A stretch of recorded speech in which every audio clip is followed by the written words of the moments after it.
All right, this is the notes for section 610, analyzing solutions to quadratic equations.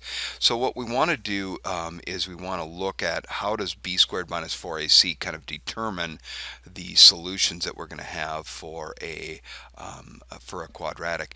Before you go any further, make sure that you do this activity which was assigned to you, and then we're on that activity we'll start seeing how b squared minus 4ac kind of determines what our solutions look like. Once you're done with that, go ahead and continue with the video. Alright, so to begin with, we want to look at what a discriminant is, and the discriminant is just this b squared minus 4ac, the stuff that's underneath the square root. It doesn't include the square root, so it's not the square root of that, it's just the b squared minus 4ac. And what that number does is it determines the nature of our roots. Well, in order for us to do that, we have to first understand what roots are. So I'm going to come down here for a second. Roots of an equation are just the solutions to an equation, which we also call the zeros of the equation. So basically it's the solutions, it's the value you get when you do that quadratic equation. So as I'm looking at b squared minus 4ac, there's three possibilities. One is if it's a positive number. Okay? Now if b squared minus 4ac is a positive number, that means that we're going to have two solutions. Okay? It's going to intersect the x-axis in two places, and those two solutions are going to be two real solutions. So we have two real solutions when it's positive. Now, when it's 0, okay, when b squared minus 4ac is 0, what that indicates is that we're going to intersect the x-axis in just one place. So there's going to be one real solution. And then finally, if it's negative, and you've had this happen several times up till this chapter where you had something, or up till this section, excuse me, where you had something underneath that radical where it was negative and you didn't really know what to do with it. Well, imaginary numbers gave us a way, imaginary and complex numbers gave us a way of dealing with those numbers. But in reality, from a real number standpoint, there'll be no real solutions. So there'll be two non-real solutions, and you'll notice that it doesn't intersect the x-axis at all. So there's no real x-intercepts when b squared minus 4ac is less than 0.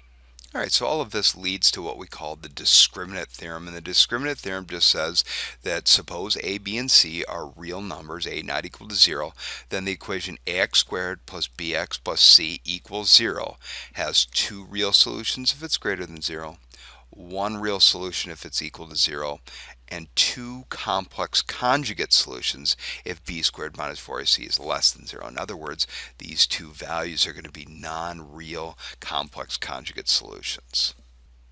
Alright, so let's take a look at example 1. Determine the nature of the roots of each equation. So we have 6x squared plus 2x plus 5 equals 0, and we want to find the nature of the roots. Well, to do that, I'm going to look at my discriminant, b squared minus 4ac, and if I look at that discriminant, we'll notice that it is equal to negative 116. And if it's negative 116, since it's less than 0, there's going to be two complex conjugate solutions. Remember, complex conjugate means that you have a plus bi and a minus bi. Okay? The second one here, well, if I find my b squared minus 4ac, if I plug that in, you'll notice that it's equal to 0, and we know from the discriminant theorem that would give us just one real root. And finally, the third example here, if I'm looking at b squared minus 4ac, or ac, excuse me, I'm going to plug those values in and I get a positive 25. And you'll notice that in that case, then there is going to be two rational real roots. Now, why did I say rational real? Well, what makes them rational is if this value is a perfect square. Okay, so anytime you have a perfect square, not only are they going to be real values, but they're going to also be rational values. Okay, so now let's take a look at example 2. It says the equation h equals negative 0.4x squared plus 2x plus 2 models the path of the ball where x is the horizontal distance in feet that the ball has traveled and h is the ball's height in feet above the ground. Use the discriminant theorem to determine whether the ball ever reaches a height of 4 feet. Alright, so if we're going to use the discriminant theorem, we're talking about 4 feet, the first thing I'm going to do is I'm going to take h out and I'm going to put 4 in its place. Now what I want to do is I want to solve it for when I need one side to be equal to 0 in order to use that discriminant theorem. So I'm going to subtract 4 from both sides. So if I do that, I end up with this equation right here. Now I have my a, b, and c of negative 0.4, positive 2, and negative 2. And now I'm going to find my b squared minus 4ac. That's what I'm doing right here. And when I do that, I end up with a value of 0.8.